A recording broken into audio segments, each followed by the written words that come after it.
हम लोग को भी टीचर समझाते थे लड़ाई झगड़ा नहीं करो, पढ़ाई पे ध्यान दो, तो हम लोग को लगता है कि टीचर क्यों ही समझा रहे हैं। तो अब हम आप लोग को समझा रहे हैं यहाँ पे।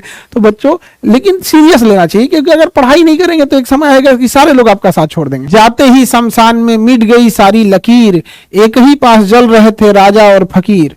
तो जितना इस समाज में लोग बन जाए, यहाँ पे जाना यहीं पे है, किसी को कब्रिस्तान जाना है तो किसी को शमशान जाना है, दोनों हाथ से बटोरने में लगे हुए हैं हम लोग खाली हाथ जाने के लिए।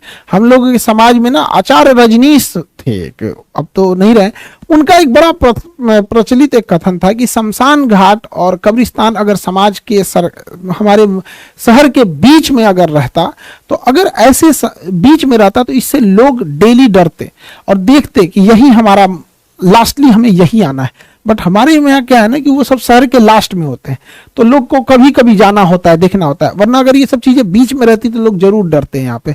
इसलिए कभी किसी को भी अपने ऊपर अहंकार नहीं करना चाहिए। जब सोने की रावण की लंका नहीं बची, सिकंदर जैसा राजा नहीं बचा, तो हमारी आपकी क्या ही बिसात है हम लोग की। तो एक दूसरे से जब तक रहे यहाँ पर इस पृथ्वी पर, एक दूसरे से मिलजुल के रहना चाहिए। आस पड़ोस में ही से हमारी शुरुआत होती है यहाँ पर। किसी को किसी चीज पे अहंकार नहीं करना चाहिए। सबके जीवन में एक ऐसी रात आएगी जिसके बाद कोई सवेरा नहीं होगा, सबको यहाँ से जाना रहता है। इसलिए जाने से पहले एक अपने साथ एक अच्छी यादें छोड़ के जाए। हमारे साथ जो विवेकानंद हुए, एपीजे अब्दुल कलाम, अटल बिहारी वाजपेयी, ऐसे लोग हैं। अब ऐसा हम नहीं कह रहे कि सारे लोग इतने महापुरुष हो सकते हैं, जैसे ये लोग हैं पूरे देश के लोग नाम लेते हैं। एटलीस्ट इंसान उतना तो हो सकता है कि उसके मोहल्ले वाले कम से कम उसका नाम ले सके। यहाँ पर पूरे देश लेवल के लिए हर एक मानते हैं कि सब लोग विवेकानंद नहीं, सब लोग अंबेडकर साहब जैसे नहीं हो सकते, एटलीस्ट समाज के लिए तो रोल मॉडल हो सकते हैं यहाँ पे। तो कोशिश करें हम लोग कि अपने परिवार और एटलीस्ट समाज के लिए, मोहल्ले के लिए तो रोल मॉडल बन सके हम लोग। जिंदगी को ना एक लूडो की तरह पे समझेंगे तो काफी आपको सीखने को मिलेगा। हम लोग जब लूडो खेलते हैं ना तो उम्मीद करते हैं 6 आएगा, लेकिन 1 भी आता है ना तो चलना पड़ता है। जिंदगी में भी यही होता है, उम्मीदें बहुत होती हैं, थोड़ा भी मिलता है तो चलना पड़ता है हम लोग को। कई बार आप देखिएगा ना लूडो में एकदम आखिरी में जाके आप कट जाते हैं, एकदम आखिरी वाले में भी।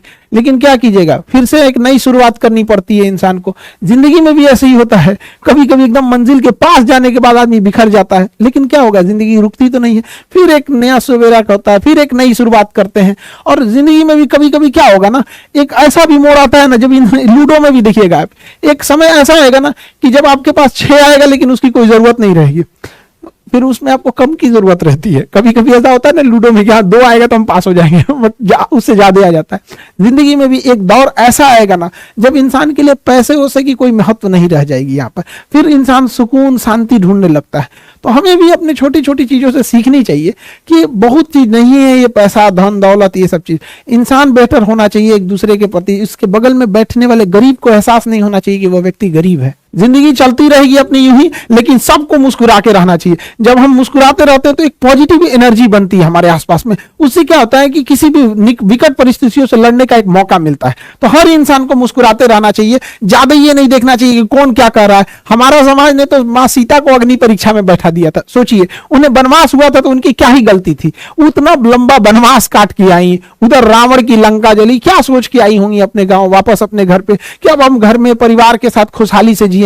लेकिन जब लोगों ने भगवान को नहीं छोड़ा, सीता मां को अग्नि परीक्षा में बैठा दिया, तो क्या लगता है ये समाज हमको, आपको या आपके अगल बगल वाले लोग को छोड़ेगा? कभी नहीं छोड़ेगा यहाँ पे। और आप सभी देश वालों का ढेर सारा प्यार मिला, आप लोगों का इतना सपोर्ट मिला कि हम लोग जब हम टेक्नोलॉजी से